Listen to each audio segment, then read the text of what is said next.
Welcome back, dear students, to the tetrahedron chemistry classes.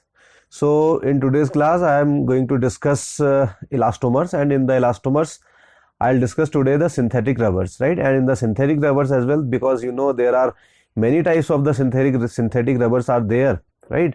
So in today's class I'll discuss only Buna S rubber, which is also known as styrene butadiene rubber. But before going into the details of this synthetic rubber, it is very important for you to watch my previous lecture which was dedicated to the rubber processing and the vulcanization of rubber, right? If you haven't watched that particular lecture till yet, I'm giving you the link in the description box so that you can watch that lecture as well, right? So let us take a very quick recap what we have done in the last class. So in my last class I have explained the rubber, how we can get rubber from the rubber tree, and then the rubber processing to get the different kinds of the rubbers like the smoked rubber, crepe rubber, right? And then I have also explained the properties of the natural rubber and how we can enhance the properties of the natural rubber, because the natural rubber have the many drawbacks, right? So the one very important process which enhances the properties of the natural rubber is the vulcanization of rubber, which I have discussed in detail in the last lecture. And this vulcanization of rubber is very important for the examination point of view as well, right? So now let's move further, and today I am going to discuss synthetic rubbers. Earlier in my last lecture I have discussed the natural rubber, right? And now I am going to discuss synthetic rubber. So let us take my highlighter first, right? So this is synthetic rubber, and in the synthetic rubber today I am going to discuss SBR, and the full form of the SBR is styrene butadiene rubber, which is also known as the Buna S rubber. And in the American system of nomenclature, this styrene butadiene rubber is also known as the grade S rubber, GRS, that means grade S rubber. And this grade S is basically the American terminology, so we don't need to understand this grading system of American government in the pretty much detail, right? So you can skip this one, or you can simply remember that your Buna butadiene styrene rubber is also the grade S rubber, right? And this styrene butadiene rubber basically a copolymer, and this is formed by the copolymerization. Basically in the copolymers, as you know, more than one monomers are used, and this is addition polymerization. That means your SBR is your addition polymer. It is formed by the addition polymerization, okay? And monomers of more than one type are involved, thereby giving the variety of the polymers, okay?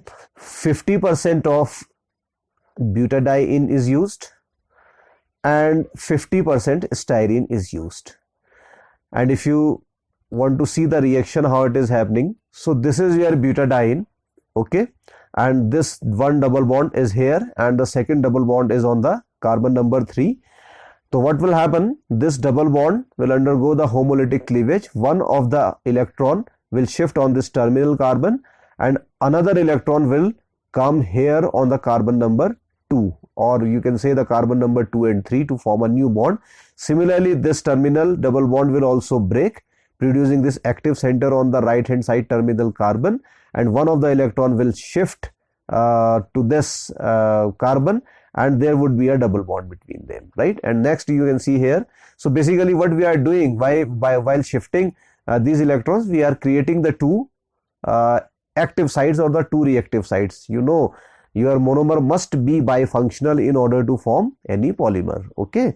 And similarly with this styrene as well, one double bond is there and this double bond undergoes the cleavage, and one of the electron will shift on this terminal carbon and another electron will shift on this particular CH, okay? And again two bifunctional monomer is produced, and then the addition reaction will take place on this carbon as well as on this particular carbon. So basically your copolymerization is taking place, and this chain is further, this chain is growing, and when the sufficient degree of polymerization you get, then you can stop the reaction to get the styrene butadiene rubber. And in this particular structure, a very important feature is that there are very less branches in this particular polymer. No cross linking is there, no branches are there, because we are not doing vulcanization of rubber. initially for this synthetic rubber. Okay, so there are much less branches, and due to this less branches and less cross linking, the weatherability of this particular butadiene styrene rubber is very good. It should be noted, right? Very important point. So this is the reaction which is going on. And one of the very important thing you can also remember that basically the process involved for the synthesis of this SBR rubber is the bulk polymerization. Okay, production of this polymer is done by the bulk polymerization. Okay, and now moving to the next slide, styrene butadiene rubber having repeating units of 1,4 addition product. Of course, it is 1,4 addition product. So this is your carbon number 1, say this is your carbon number 2, this is carbon number 3, and this is carbon number 4. So what you can observe here, the addition is taking place on this carbon number 4 as well as on this carbon number 1. That's why this product is your 1,4 addition product. Okay. Now, according to the temperature used, two processes have been developed. The hot process, which is also known as the warm process, and this process actually occurs at the 50 degree centigrade, and then there occurs the cold process, which is generally goes from minus 18 to 5 degree centigrade. So in the cold process, the temperature is kept in the range of the minus 18 to the 5 degree centigrade. The rubber is also known as the cold rubber. Cold rubber is more efficient than the hot rubber because chain length can be controlled more efficiently in the cold process due to the lower rate of the reaction. Okay, both types of the rubbers, cold as well as the warm rubbers, can be vulcanized by the conventional method using the sulfur if you want, right? A reinforcing filler sometimes is also to be also added to achieve the good physical properties of the rubber, but it will purely depend on the application whether you want to vulcanize this particular SBR or not. Okay, now moving to the next slide, properties of the Buna S rubber. First of all, you see abrasion resistance is very high. So this rubber, because its abrasion is very high, so it has a very wide application. I hope you know what is the abrasion. Abrasion is basically a process of scrapping or wearing the material. Okay, that means wearing and tearing would be very less, right, in the various applications. Number 2, high load bearing capacity. This Buna SBR, that means butadiene styrene rubber, is having the very high load bearing capacity. That's why it can be used in the various applications where load bearing capacity required. That's why the rubber pads made from this Buna S rubber can be used in the buildings basically to absorb the shocks or the vibrations as well. Okay, so in bridges as well you can use this rubber pads made from this Buna S rubber. Next is, at elevated temperature, SBR loses almost 2/3 of their tensile strength, whereas natural rubber only loses 1/4. So when you heat this rubber, definitely 2/3 of the tensile strength would be lost for this rubber. That means it cannot be used in those areas where your temperature actually varies pretty much. Tensile strength, I hope you know what is the tensile strength. Basically tensile strength is the maximum amount of the stress a material can withstand without deforming or without breaking. Okay, so at any elevated temperature, this SBR loses 2/3 of this.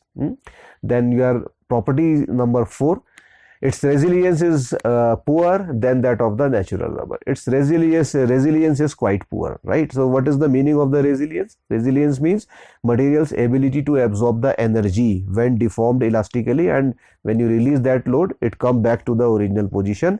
This property is not there in case of the Buna S rubber. That means it will deform. It will deform more rapidly compared to the natural rubber, right? Next point, next very important property, which is the property number 5, the weatherability of SBR is superior to the standard product because it contains the less chains and the branchings and the your cross linkings. This I have explained in the structure as well. This SBR is having very low branching when it is non-vulcanized, right? See, after vulcanization, definitely it will have the branches and the cross linking, then the weatherability would be lost. But in the original, without vulcanization, it is having your good weatherability because it has the very limited branches and the cross linkings. Number 6, cold SBR is superior to the standard product because it contains the less branching. Same with this warm rubber as well. And then you can see the next property, SBR gets easily oxidized in presence of the traces of the oxygen present in the atmosphere. See, in certain applications where your ozone traces are there, then the use of the Buna S rubber is not recommended because ozone basically one double bond is present in that particular polymer. If I go back, okay, you can see here this double bond is here, and when ozone is present here, so what will happen? Ozone will form the ozonide, and then this ozonide can break to form the aldehyde in the ketones. Okay, so in the atmosphere of the ozone, this SBR cannot be used. This is the limitation of its application.